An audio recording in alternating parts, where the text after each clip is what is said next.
Bonjour à tous, bienvenue sur Comment ça roule. J'ai un nouveau concept de vidéo qui, je l'espère, vous plaira. Il m'arrive d'acheter des vieilles miniatures. Le plus vieille que je puisse trouver, je l'achète. Et j'avais eu l'idée de vous les présenter. Je les achète souvent en lot, dans des magasins de revente d'occasion, ou alors dans des vides-greniers, ventes de garage, ou type brocante pour mes amis français. Alors, il y a des choses intéressantes, d'autres moins, d'autres très intéressantes. Alors, j'ai un sac à côté de moi rempli de miniatures plutôt anciennes. Et bah voilà, j'avais l'idée de vous les présenter. On verra bien si ça vous plaît. Si ça vous plaît, je continuerai à les présenter. Puis si ça vous plaît pas, bah, je continuerai quand même parce que c'est ma chaîne. Je plaisante. Alors, on va commencer tout de suite. Je les découvre avec vous, hein. Je les avais un petit peu oubliés pour être franc. Mais là, j'en ai tellement, je me suis dit, je vais leur montrer tout ça. Donc là, Majorette, hein, mes amis français, vous connaissez ça, même si ici aussi d'ailleurs, hein. On est sur une Chevrolet Impala en livret taxi. Je n'ai pas les années malheureusement, hein, mais je me souviens de jouer avec ce genre de voiture quand j'étais petit. Donc ça c'est années 90, 2000, j'en suis pratiquement certain. Donc on a même les portes qui s'ouvrent, hein, regardez. Alors souvent, je me rappelle quand j'étais petit, ça lâchait souvent les charnières et tu te retrouvais avec la miniature sans les portes. Là, c'est pas le cas.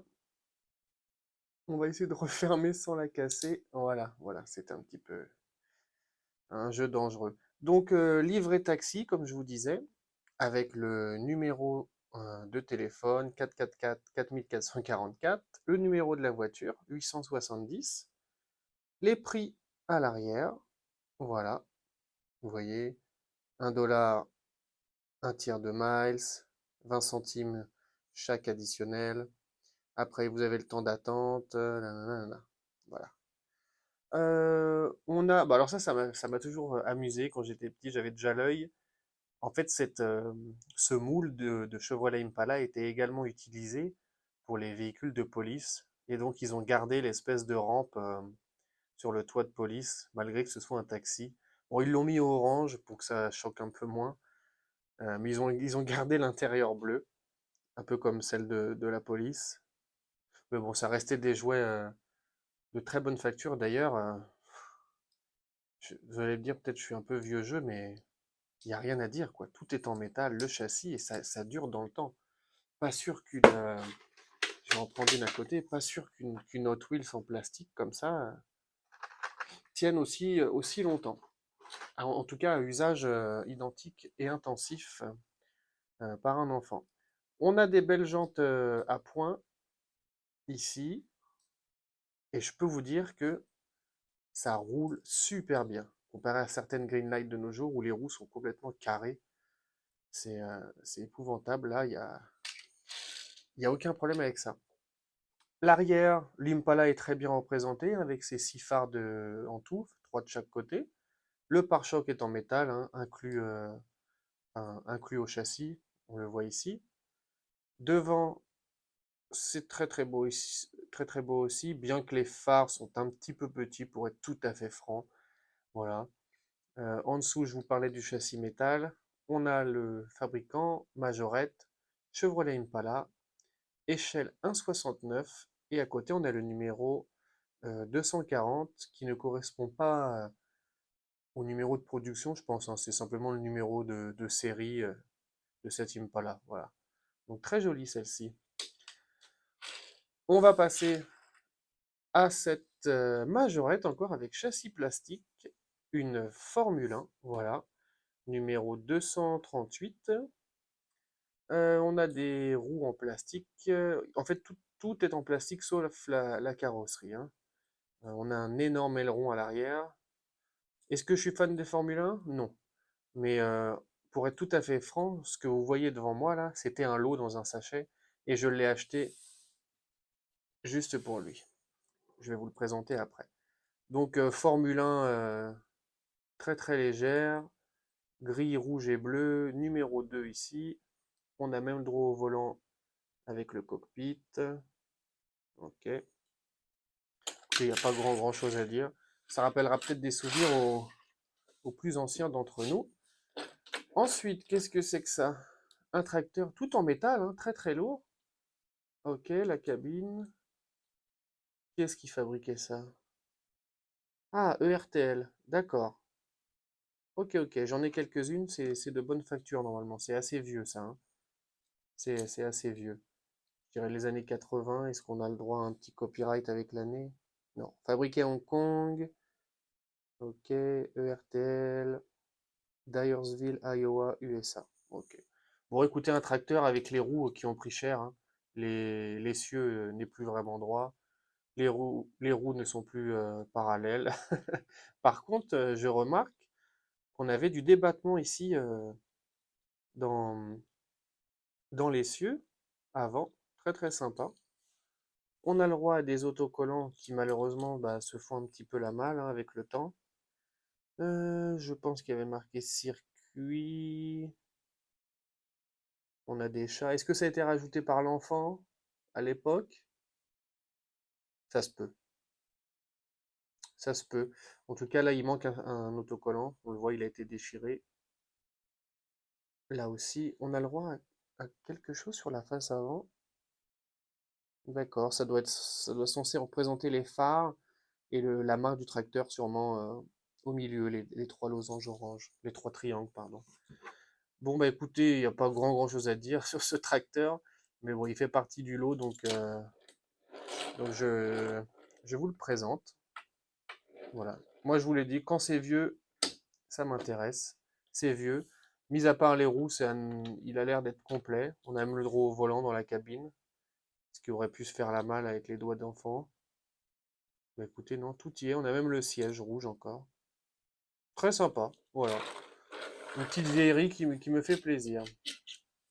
Là, on reconnaît un petit utilitaire français, Saviem, de marque Majorette, encore une fois.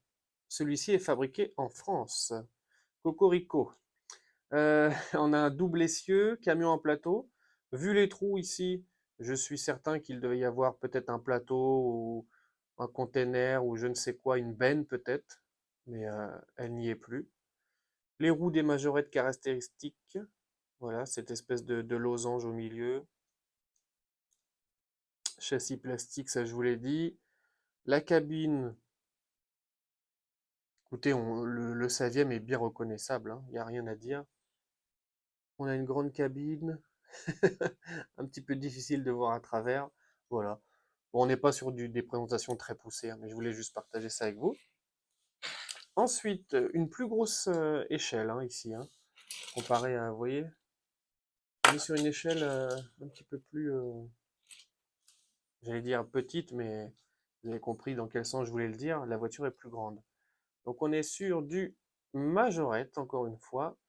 On est sur une Porsche Turbo échelle 1,57, numéro 209, avec châssis plastique jaune, portes qui peuvent s'ouvrir. Voilà. On a une livrée blanche avec des sponsors Champion, Sport Racing Team, Oil, Max, numéro 22. Pareil sur le toit et le capot. Le coffre, le moteur étant derrière. Est-ce qu'on l'appelle capot alors? Non, je pense pas. Le coffre avant va pour le coffre avant. On a des grosses roues d'ailleurs qui dépassent largement la carrosserie, hein. Vous voyez? Devant, là, en tout cas sur le côté gauche, ça s'ouvre aussi, ça laisse apercevoir l'intérieur. Voilà pour celle-ci. Et ça roule bien. Et on termine. Oh, joli ça. Oh, une Hot Wheels Porsche 911 de 74 fabriquée à Hong Kong. Wow, je savais pas que j'avais ça. Très très joli. J'adore ces vieilles Hot Wheels avec ce design de jantes caractéristiques des Hot Wheels des années 70. Très très joli. On voit qu'elle a été utilisée, mais c'était son but, c'était un jouet, hein, ne faut pas l'oublier. Elle a été frottée un peu partout, mais elle a encore ses roues, et ça, c'est chouette, puisque vous le savez, on a souvent des surprises quand on achète ou qu'on recherche des vieux jouets. Soit il manque une porte, soit il manque une roue. C'est Celle-ci est complète. Je sais qu'il y en a qui s'amusent à les repeindre. Moi, j'en suis pas là. On devait avoir une sorte de... hmm, qu'est-ce que vous en pensez? On voit on en voit ici. Et ici, ouais, on va avoir une belle bande, une triple bande bleu, orange, bleu, qui devait parcourir toute la voiture avec une écriture. Ouais, c'est sûr et certain. Qu'est-ce qu'il y avait d'écrit? Je ne sais pas. Bon, voilà.